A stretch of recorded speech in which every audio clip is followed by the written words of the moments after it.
So slowdown in several economies and rising geopolitical tensions have undoubtedly harmed global trade. The tariff war and insular industrial policies in the United States and China, the two biggest economies of the world, it's forcing many to believe that the era of unrestricted globalization, it may give way to deglobalization. So over the past 7 decades, the world economy has grown 14-fold, powered by a 45-fold expansion in global trade. This helped developing countries increase their share of world output from 24% in the 1980s to more than 43% in 2020.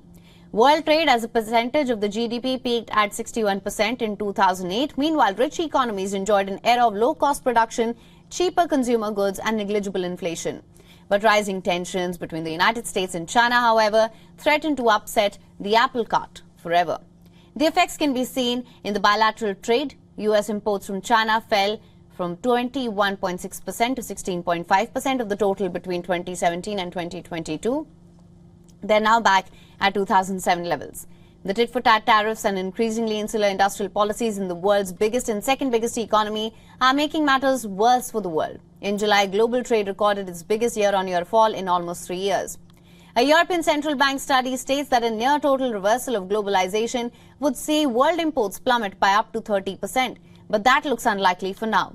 Global trade was worth 57% of the world GDP last year, but signs of an irreversible change are emerging. Countries like Vietnam and Mexico are increasing their share in trade with the United States. Both are also trying to replace China as the supply chain hub. Their rise at the cost of China comes amid the U.S. eagerness to draw more goods from nations that are geographically or politically close. This will further fuel the fragmentation of global trade and accelerate deglobalization. However, a more deglobalized world is bad news for multinationals as well as consumers. Experts believe that the shareholders and creditors of global companies may suffer if globalization recedes. Consumers will also feel the pinch of less connected world. The European Central Bank estimates that global inflation could increase by as much as 8.4% due to wage spike in deglobalized world.